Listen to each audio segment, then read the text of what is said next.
Hey guys, Coach Christy here with your Wednesday workout.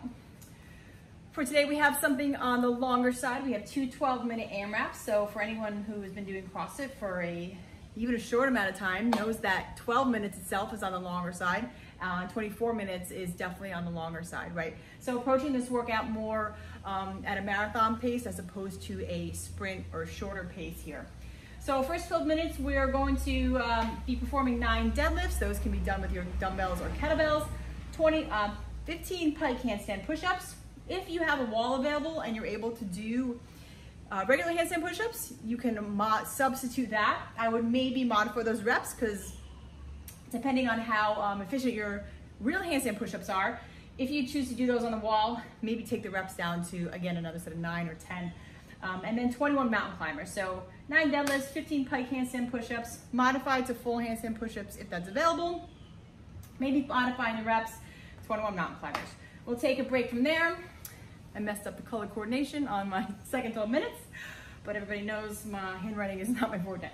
So second 12 minutes is gonna be a cobblestone lap. If you're with us outside, that is the shorter lap.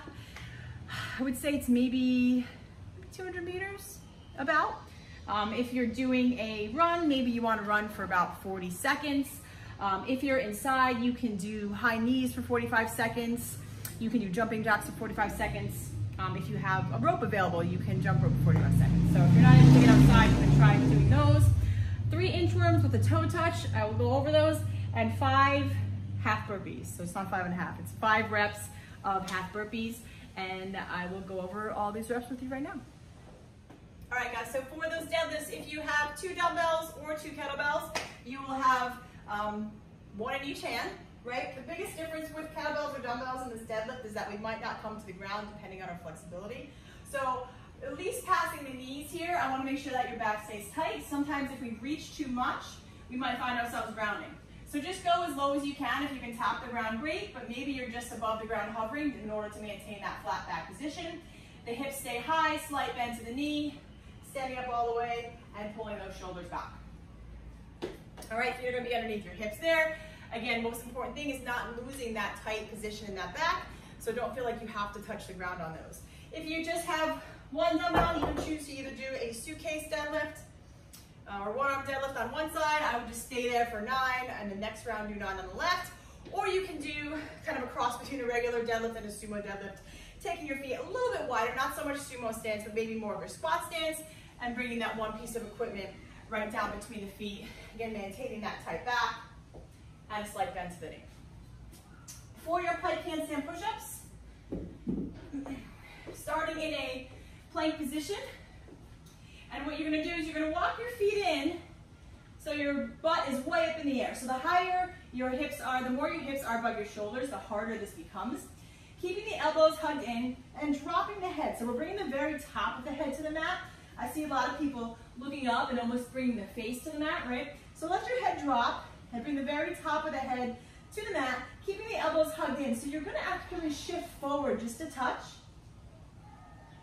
and press up, okay? So there's gonna be a little bit of a forward motion in order to keep those elbows in and then pressing up. What you can do is give yourself a little target. Let's see what I got here. So I happen to have we have a yoga block, but if you have something, if it's too hard to press up from the flat ground, if you have a couple books or maybe even a towel, you can give yourself a target, right? It's kind of like that ab mat in the handstand push-up. It gives us a little less range of motion. It helps us perform that rep. And you can also bend your knees here depending on flexibility. What's most important is that booty is way up in the air. And then 21 mountain climbers. So plank position. We're gonna do a version, there's two versions here, but let's do one where we take the knee to the elbow and hop back. So 1, 2, 3, all the way up to 21. Again, maintaining plank position. I talked about this last Wednesday. We don't have the hips up really high, right? The hips are in line with shoulders. And then we take the knees to the elbow. Makes a big difference, right? Makes that movement a little bit harder. And then rest as necessary, maybe like 2 to 4 minutes. You're gonna start with a lap or your indoor modification. 3 inchworms with a toe touch. So inchworms will start in a standing position. Feet underneath the hips. We'll take our hands to the ground And again, pay attention to what the hips are doing. So I'm going to first walk out to a plank pose, which means the hips and the shoulders and the ankles in a straight line. For my toe touches, my hips lift up and back almost more to a down dog position. We're going to do that with both hands, but we're coming back to plank. And then we walk back in. Standing up, that's one rep. We'll perform that 2 more times. Be mindful of the position of the hips. Your half burpee is better than a full burpee, right? So again, we're in plank position, and we're just hopping the feet up and back. That's 1.